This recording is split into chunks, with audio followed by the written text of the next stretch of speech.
Hey guys, welcome back. Ricky here. Alright, we have another sharpening video, and today I've got the Wusthof Icon Chef Knife with my Shapton 120 grit extra coarse. Okay, so not just coarse, extra coarse ceramic stone. I've had one video so far on this stone with the zwilling, and it has worked really nicely, so I really enjoyed the stone. So you guys will hopefully get to see how this stone reacts on this steel today. And again, this is a stone that is more used for reprofiling your knife. This is not a stone that you would use on a weekly basis. Okay, so I don't recommend you buying the stone if you guys are going to use it on a weekly basis, unless you're going to be reprofiling tons of knives. But this will be a really great stone one day when you guys do need to fix your knives for chips, dings, and any sort of dents on the cutting edge. This is a great stone for that. And so what I'm going to do here is I'm going to dull this knife here. This knife was sharpened last week. Or not last, I don't know when exactly, but a little while ago. I've got dozens of knives in the shop, so I have not been using this knife at all. It's still very, very sharp from its last polishing on the Chosera 3000. So let me just show you guys. So this, maybe this, we'll see here. This is my notorious paper. So as you guys can see, even though this paper is just, horrible paper, this still can cut really, really nicely. Let's see here. Stop bending.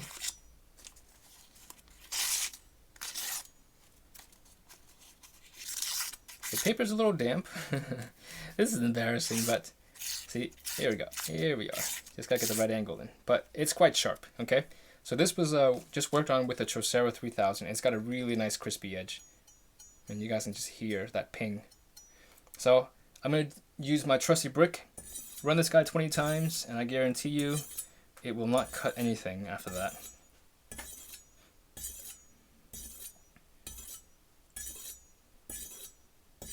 I don't know how many that was, but maybe that's 10.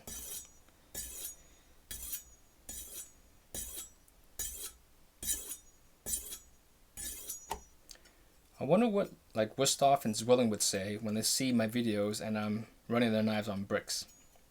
I know they wouldn't be very happy. Okay, so as you guys can see here, this edge is completely gone. The edge is completely rolled over. Okay, so it won't hurt anybody. Okay, so this is my Nagara 1000, which I will use to clean the stone with if it gets loaded up. But these stones don't load up at all. This is a really, really dense stone. I actually used it last time, and I didn't have to do any sort of cleanup. It's got some of this, I think these are oil marks. There really it's not nothing there. I'll try to see if I can clean it off, but I'm pretty sure that it won't be a big deal at all. Yeah, it's quite deep into the stone. This stone is a little bit more porous, and being that it's a stone that you use to reprofile your knife with, even though it is very, very dense, it's not the hardest stone out there. You will see a lot of particulars come off, a lot of abrasives come off. Okay, so this is actually a good sign for those who are looking to reprofile your knives, because one of the misconceptions that people have out there is the harder the stone, the better they are to reprofile your knife with. That's not always the case. Sometimes you want a stone that has some give, and the materials actually come off a little bit easier to help you get a better profile on your edge. But that's a different debate right now. So the knife is ready to go. The stone is a splash and go. Okay, so you don't have to soak it in water or pre-soak it. You simply splash water. You have to make sure that there is plenty of water on the surface though. Okay, but this stone is really good for holding water on the surface because it is not too porous. It's not too it doesn't absorb any sort of the water and just kind of let water come through. So water stays on the edge quite easily. And so I'm just going to go through my sharpening process, see how many passes it takes me to develop a healthy burr. Again, these burrs from this stone here, it's much coarser than the 120 grit glass stone. And so very different stones, even though they're made by the same company. They have very different design philosophies in terms of who they're made for. And we'll get to that in the comparison video between the different stones. All right, so let's get started. And I'm applying no pressure, okay? So just keep that in mind. I'm only letting the weight of my hand do the work. No pressure at all. And again, there's no fixing. The tip is perfectly good on this knife. And today is simply a sharpening session to see how this stone reacts with this steel.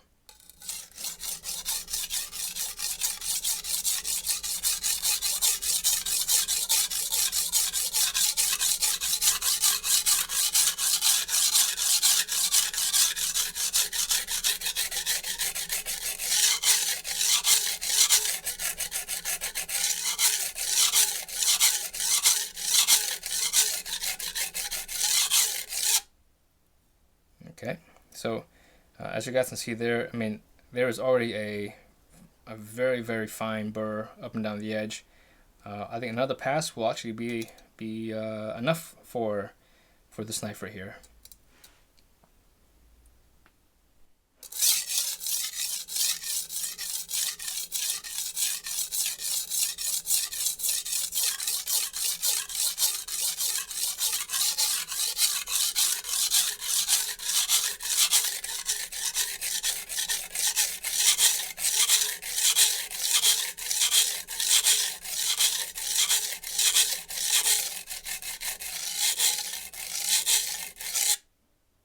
Yeah, I mean, that is 2 passes. I mean, this is a really fast cutting stone. I mean, this is very impressive. I mean, this is a very different class of stone here.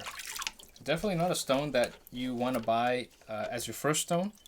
If you guys are just getting into knife sharpening, freehand sharpening, this stone will be probably a little bit too aggressive for you if you are not careful. But definitely a stone to consider. Okay. And yeah, this edge is, yeah, it's ready to go. All right, so we're gonna go to the other side.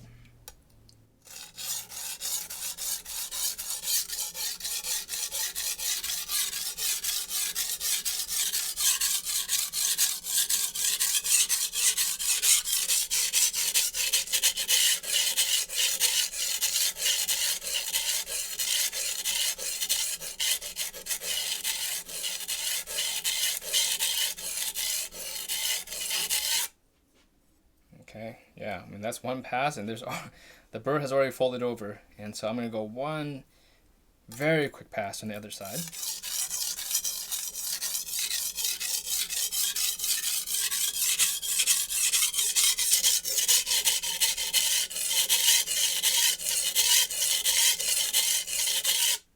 All right. Yeah, I mean, this is so amazing. I mean, it's hard to explain how fast this thing is. And as you guys can see there, I mean, it looks like, you know, my hand is obviously on the knife, and it looks like I'm applying pressure, but I'm applying no pressure at all. And there is, let's see here, if I can show you guys.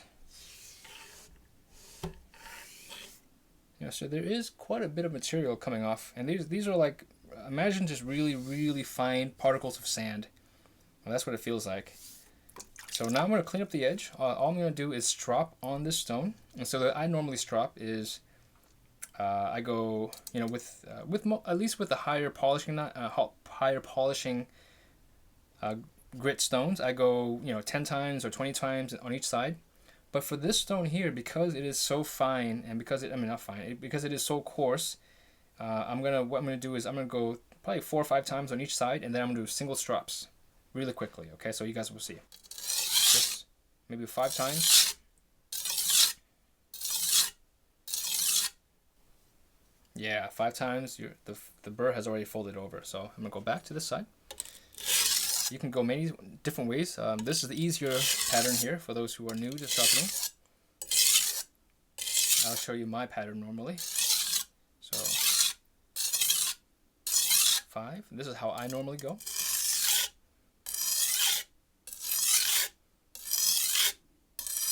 Okay. So that's 5 times. So I'm gonna go 3 times. Okay, and for those who are not able to come from this angle, come this way. Okay, we'll go 3 times again.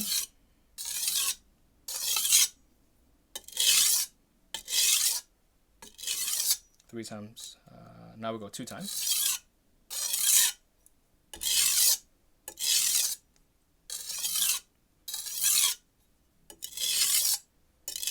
Now we'll go 1 time. 1 time.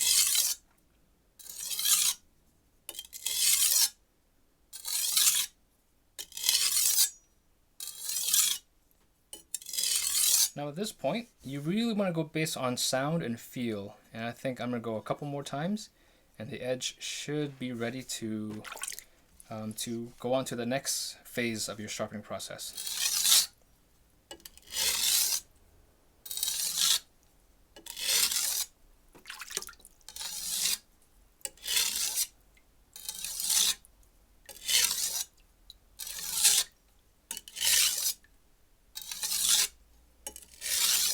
Okay.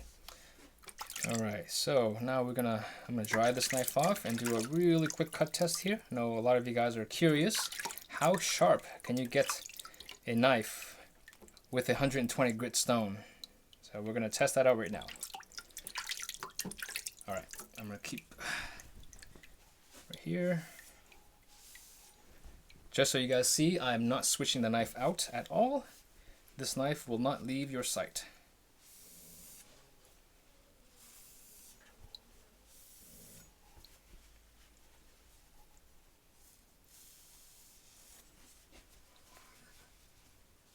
Alright, so I'm gonna, okay, let's try here. Alright, you guys know me and my newspaper. This is really damp, my hands are actually still pretty wet. And let's see if this actually cut.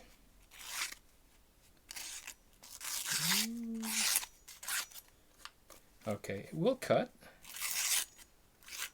But the paper is too small and weak to stand on its own. Let's find another sheet here. Okay, this guy. Here we go. What angle would be proper? Okay, let's try this guy here.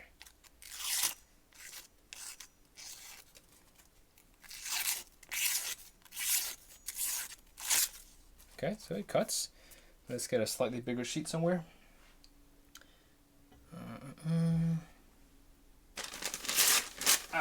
Okay, here we go.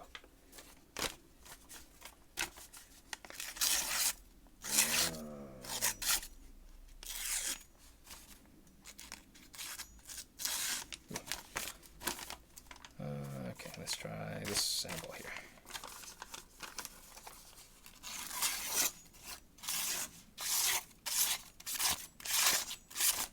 Okay, let's try the curved cut.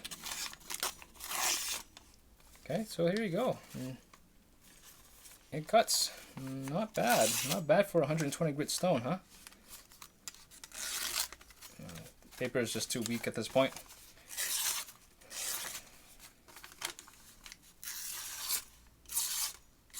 You guys can hear it's actually a very clean cut.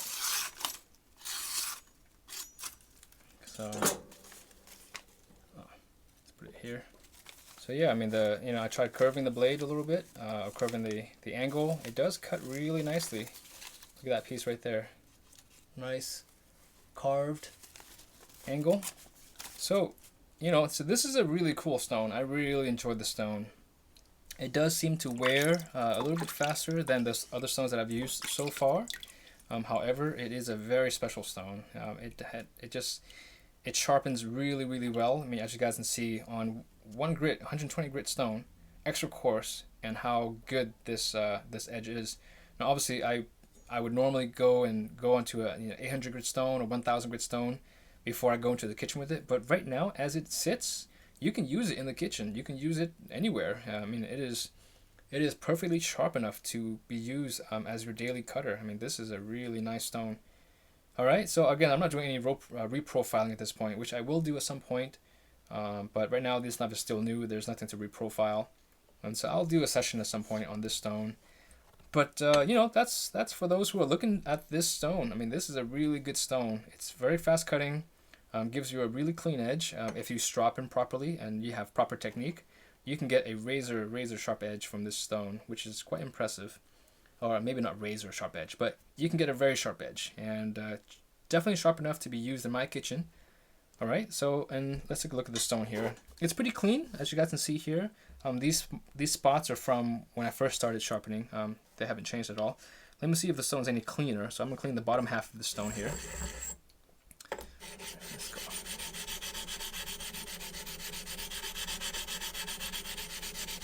Okay, so let's see. Yeah, I mean there virtually is no load up, as you guys can see there.